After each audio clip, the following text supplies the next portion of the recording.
दोस्तों नमस्कार, सत श्री अकाल, आदाब। मैं हूं राहुल राय गुप्ता, इंटरनेशनल प्राइवेट डिटेक्टिव और founder and CEO of detective गुरु।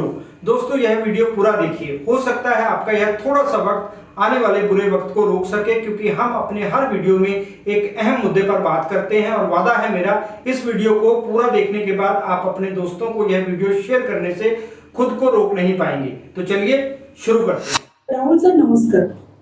आप अपने वीडियोस में और इंटरव्यूज में हमेशा शादी से पहले इन्वेस्टिगेशन पर जोर देते हैं। आज हमारे सवाल इसी को लेकर है। मेरा पहला सवाल आपसे ये है कि शादी से पहले इन्वेस्टिगेशन कितना जरूरी है? देखिए, जब भी हम शादी करते हैं तो जाहिर सी बात है कि हम जो हमारा होने वाला पार्टनर है उसके बारे में ज़्यादा से ज़्यादा जानने की कोशिश करते हैं। तो अब जब उनको हम जानते हैं, उनको समझते हैं, तो उसके कई मेथड्स होते हैं। जैसे हम उनसे खुद बातचीत करते हैं, अपने आस पड़ोस से उनके बारे में पूछते हैं, अपने रिश्तेदारों से पूछते हैं। तो जितनी संभव कोशिश होती है हम उनके बारे में जानने की कोशिश करते हैं, लेकिन फिर भी कुछ ना कुछ कमी रह जाती है। तो मुझे लगता है कि आज की डेट में एक्सपर्ट्स की राय लेना भी ज़रूरी है, काउंसलर के पास जाना भी ज़रूरी है और किसी डिटेक्टिव एजेंसी के पास आना भी ज़रूरी है, ताकि आपको सही गाइडेंस मिल सके और उन्होंने जो जो आपको चीज़ें बताई हैं उनको आप वेरीफाई कर सको। और वेरिफिकेशन के साथ साथ अगर कुछ ऐसी चीज़ें हैं जो आपको खटकती हैं उनसे बातचीत के दौरान, या उनकी फैमिली बैकग्राउंड के बारे में, या उनकी एजुकेशन को लेकर के, या उनके करैक्टर को लेकर के, तो जो डिटेक्टिव लोग हैं वो आपको इस बारे में सही जानकारी दे सकते हैं। सर, लव मैरिज में भी आप तहकीकात की जरूरी होती है, जबकि लोग एक दूसरे को पहले से जानते हैं। क्या इसमें तहकीकात करना जरूरी है? देखिए, जब कोई लव मैरिज हो रही होती है तो लड़का और लड़की एक दूसरे को जानते हैं आपस में, उनकी फैमिली एक दूसरे को नहीं जानती। तो सबसे ज़्यादा ज़रूरी है कि जब हम दो लोग प्यार में होते हैं तो वो बहुत मीठी मीठी अच्छी बातें करते हैं, लेकिन उनके पास्ट के बारे में, या उनके फ्यूचर कैसा रहेगा उनका, या उनकी फैमिली कैसी है, बैकग्राउंड कैसा है, कई बार ये चीज़ें समझ में नहीं आती। तो इसमें कोई हर्ज नहीं है कि अगर आप एक बैकग्राउंड चेक उनका करवा लेते हैं, आप एक एक्सपर्ट के पास आते हैं, उनकी राय लेते हैं, उनसे कंसल्ट करते हैं अपना केस, और वो आपको उनकी कंपैटिबिलिटी देख करके, आपकी बातचीत सुन के बता सकता है कि आपकी कंपैटिबिलिटी क्या होगी, आपकी शादी सक्सेस होने के चांसेस क्या हैं। तो मुझे लगता है कि चाहे आप लव मैरिज कर रहे हैं, चाहे आप अरेंज मैरिज कर रहे हैं, तो प्राइवेट इन्वेस्टिगेशन उसमें कहीं ना कहीं बहुत एक अहम रोल प्ले करती है। सर, लोग अक्सर कुंडली मिलाते हैं, क्या कुंडली मिलाने के बाद भी इन्वेस्टिगेशन जरूरी होती है? देखिए, कुंडली मिलाना एक अलग बात है। वो जो ग्रह होते हैं उसके हिसाब से जो ज्योतिष लोग हैं वो बताते हैं। अब कितना सच होता है कितना नहीं होता वो अलग बात है, मैं उस पर कमेंट नहीं करूँगा, क्योंकि ठीक है, जो कुंडली में विश्वास रखता है वो रखे और मिलाए। लेकिन मुझे लगता है कि जन्म कुंडली की बजाय जीन कुंडली भी मिलाना ज़रूरी है। जीन कुंडली का मतलब होता है कि आपकी फैमिली में कोई हेरिडेटरी कोई प्रॉब्लम तो नहीं है, आपका कोई आपराधिक रिकॉर्ड तो नहीं है, आपका बैकग्राउंड कैसा है, ऐसी बहुत सी तमाम चीज़ें, आपका करैक्टर कैसा है। अगर ये चीज़ें आप नहीं देखते, सिर्फ कुंडली के भरोसे पे रहते हो, तो ऐसी शादियाँ बहुत टूटती हैं। जो कुंडली मिलाई होती है, बहुत सारे गुण मिल जाते हैं, लेकिन उसके बाद वो कोर्ट पहुँच जाते हैं डिवोर्स के लिए। तो इसलिए कुंडली के साथ साथ आपको इन्वेस्टिगेशन भी मुझे लगता है बहुत ज़रूरी है। सर, प्री मैट्रिमोनियल की जांच का क्या दायरा है? प्री मैट्रिमोनियल की जांच जो है वो कैरेक्टर की भी जांच होती है, उसमें फैमिली बैकग्राउंड की भी जांच होती है, उसमें आपकी एजुकेशन के बारे में भी पता चलता है। और बहुत सारे केस हम पिछले बहुत सालों से देखते आ रहे हैं कि लड़की वाले भी बहुत झूठ बोलते हैं कई बार, और लड़के वाले भी बहुत झूठ बोलते हैं। तो इसको मुझे लगता है कि अगर आपके पास एक बायोडाटा आया किसी भी शादी के लिए, तो उसकी ऑथेंटिसिटी पता करना, उसके जो पर्टिकुलर्स हैं उनको वेरीफाई करना बहुत ज़रूरी है कि जो जानकारी आपको दी जा रही है वो सही है या नहीं है।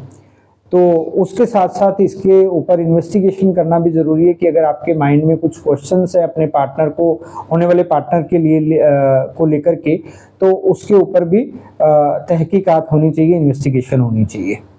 सर कई बार मंगनी होने के बाद भी लोगों को अपने पार्टनर के बारे में कुछ पता चलता है, तो उसे क्या करना चाहिए?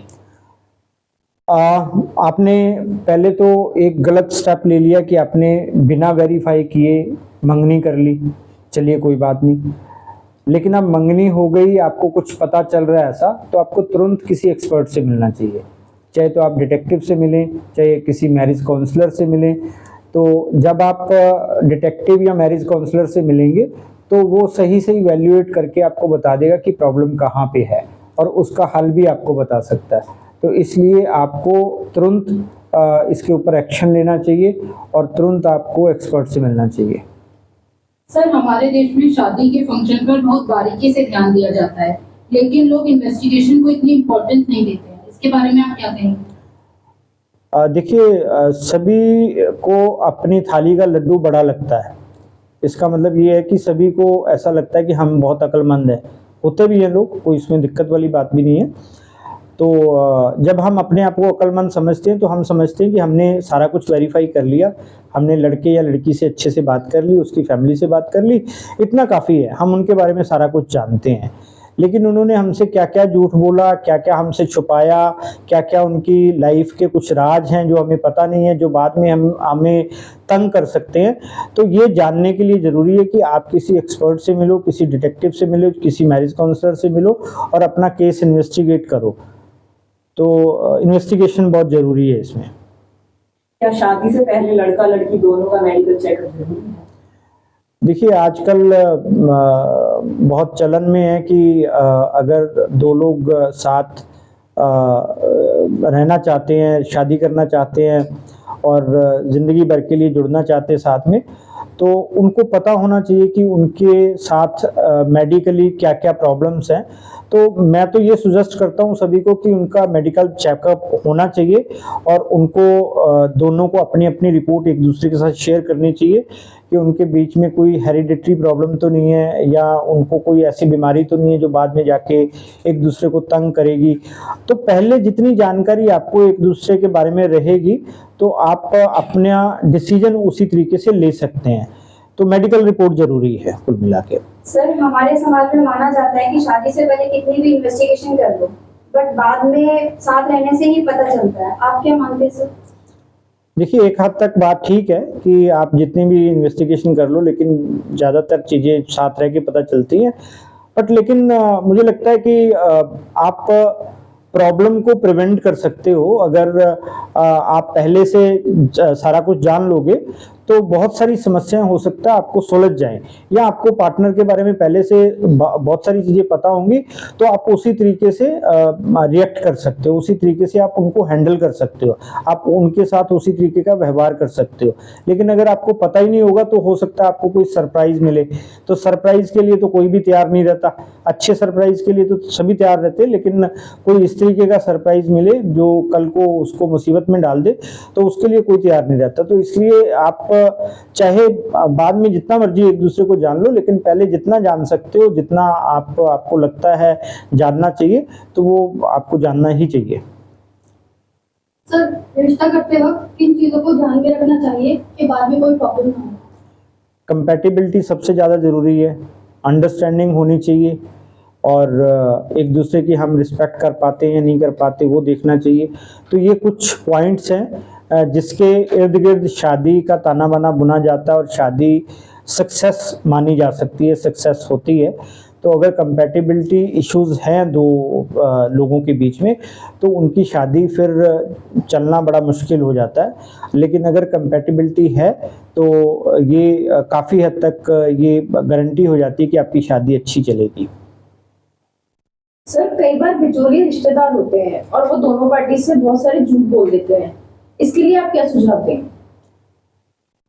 इसके लिए जैसे कि मैंने अभी बोला कि क्योंकि आपने जैसे बोला झूठ बोल देते हैं, तो जब बिचौलिया झूठ बोल रहा है तो जाहिर सी बात है कि जो लड़का लड़की है वो भी झूठ बोल रहे होंगे कहीं ना कहीं। तो इसके लिए ही तो इन्वेस्टिगेशन की ज़रूरत है ताकि जो भी झूठ है वो पता चल सके, क्योंकि बाद में पता चलेगा तो तकलीफ होगी, बाद में आपको सरप्राइज मिलेगा। कई लोग अपनी इनकम को लेके झूठ बोल देते हैं, कई बार लोग अपने एजुकेशन को लेके झूठ बोल देते हैं, कई बार लोग अपनी प्रॉपर्टीज़ को लेके झूठ बोल देते हैं। तो ऐसे बहुत से झूठ होते हैं जो लोग अक्सर शादियों में बोल देते हैं, या बहुत सारी चीज़ें ऐसी होती हैं जो छुपा लेते हैं। तो मुझे लगता है कि अगर एक प्रॉपर इन्वेस्टिगेशन हो जाए, एक proper verification, pre matrimonial verification हो जाए, तो उसमें ये सारी चीज़ें कवर हो सकती हैं और आप अपना फ्री माइंड से एक डिसीजन ले सकते हो कि आपको यहाँ पे शादी करनी है या नहीं करनी है। सर, मैट्रिमोनियल साइट देखते समय हमें किस चीज़ का ध्यान रखना चाहिए? पहली बात तो ये कि अगर आप मैट्रिमोनियल साइट पे आपने अपना बायोडाटा बनाया है, अपना प्रोफाइल बनाया, तो आपको ये ध्यान रखना चाहिए कि वो वेरीफाइड साइट है या नहीं, या वो एक अच्छी साइट है या नहीं है। उसमें आपको सारे पैरामीटर्स देखने पड़ेंगे कि वो कोई फेमस साइट है या नहीं है। आजकल बहुत सारी ऐसी साइट्स हैं जो छोटी छोटी साइट बनी होती हैं और वहाँ पे लोग डेटा इकट्ठा करने के लिए आते हैं, या किसी को कॉन करने के लिए, ठगने के लिए आते हैं। तो सबसे पहला पॉइंट है कि आपको जो भी मैट्रिमोनियल साइट पे आ जाओ, वो एक अच्छी साइट होनी चाहिए, वेरीफाइड साइट होनी चाहिए। दूसरा, जब अपना प्रोफाइल आप बनाते हो तो उसमें अपनी सही जानकारी दो। और तीसरा, जब आप किसी को मैच करते हो, आप इंटरेस्ट बेचते हो, तो आप देखो कि आप उस पर्सन को डिजर्व करते हो या नहीं करते। बहुत सारे ऐसे लोग होते हैं जो खुद जैसे मर्जी हो, लेकिन उनको सब कुछ अच्छा चाहिए होता है सामने वाली फैमिली में, तो उसमें बड़ी दिक्कत आती है। फिर तो आप जो डिजर्व करते हो वैसा ही रिश्ता देखोगे तो सामने वाला आपकी रिस्पेक्ट करेगा। और लास्ट बात है कि वेरीफाइड प्रोफाइल देखें। और इसके बाद अगर इंटरेस्ट मैच हो जाता है तो मैच होने के बाद एकदम से अपना नंबर शेयर नहीं करना चाहिए। पहले सामने वाले को जांच लो, परख लो, थोड़ी बातें कर लो, सो दैट आप कंफर्टेबल हो पाओ कि आपको अपना कोई पर्सनल नंबर या अपना कोई पर्सनल एड्रेस वगैरह या उनके साथ शेयर करना है या नहीं करना है, या मीटिंग करनी है या नहीं करनी है।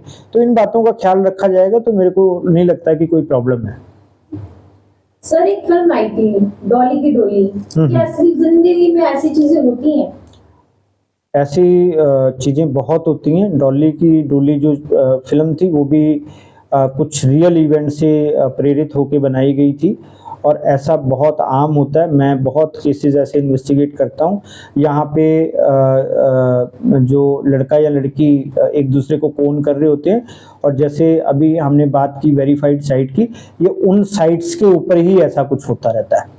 तो इसलिए सावधान रहने की ज़रूरत है। जो पॉइंट मैंने अभी साइट यूज़ करते हुए बताए, उनको ध्यान में रखने की ज़रूरत है। सर, कुछ ऐसी टिप्स हैं जिन्हें अपना कर लो, खुद को परेशानियों से बचा पाए? सबसे पहले तो लालच ना करें, क्योंकि आपने बहुत अच्छा प्रोफाइल देखा, कोई अमीर लड़का देखा या अमीर लड़की देखी, या बहुत सुंदर लड़की देखी, बहुत हैंडसम लड़का देखा, तो आपने क्लिक कर दिया, ये बिना देखे कि ये मैं डिज़र्व करता हूँ या नहीं करता, मैं करती हूँ या नहीं करती डिज़र्व। तो वो हमें देखना पड़ेगा कि हम क्या कर रहे हैं। दूसरा, हमें जल्दबाजी करने से पहले हमें उनके बारे में ज़्यादा से ज़्यादा जानकारी खुद से लेनी पड़ेगी। उसके बाद आपको अगर लगता है कि सामने वाला भी सीरियस है, तो उसके साथ मुलाकात करनी पड़ेगी। मुलाकात आपकी पब्लिक प्लेस पे होनी चाहिए, किसी पर्सनल प्लेस पे नहीं होनी चाहिए। और उसके बाद भी अगर आपको सीरियस लगता है तो आप फैमिली से मिल सकते हो, उनके घर जा सकते हो, उनको अपने घर बुला सकते हो। तब ये सारी चीज़ें हो जाएंगी, फिर आप किसी डिटेक्टिव को हायर करके ये पता लगा सकते हो कि जो जानकारी आपके पास है, जो जानकारी आपने उनसे बातचीत करके, उनसे मुलाकात करके इकट्ठी की है, वो सही है या नहीं सही है, या सामने वाला जो है आपके लिए सही हो सकता है या नहीं हो सकता। तो ये बहुत ज़रूरी है चीज़ें। Thank you so much sir for your valuable time and important guidance. हम जल्दी मिलेंगे आपसे दोबारा कुछ इम्पोर्टेंट टॉपिक्स को लेके, जिसको समाज में हेल्प मिल सकता है हमारे थ्रू या फिर आपके through. Thank you. Thank you. अगर ये वीडियो आपको पसंद आया हो तो दोस्तों और रिश्तेदारों में भी जरूर शेयर करें, लाइक करें, कमेंट करके बताएं कि यह वीडियो कैसा लगा, और अपना कोई अनुभव हो तो जरूर शेयर करें ताकि और लोगों को प्रेरणा मिल सके। अगर अभी तक आपने हमारा चैनल सब्सक्राइब नहीं किया तो कर लीजिए, ताकि आपको इसी तरीके के और वीडियो मिलते रहें और हमें ऐसे वीडियो बनाने के लिए प्रोत्साहन मिले। अपना कीमती वक्त देने के लिए दिल की गहराइयों से आपका आभार। मिलते हैं अगले वीडियो में। जय हिंद।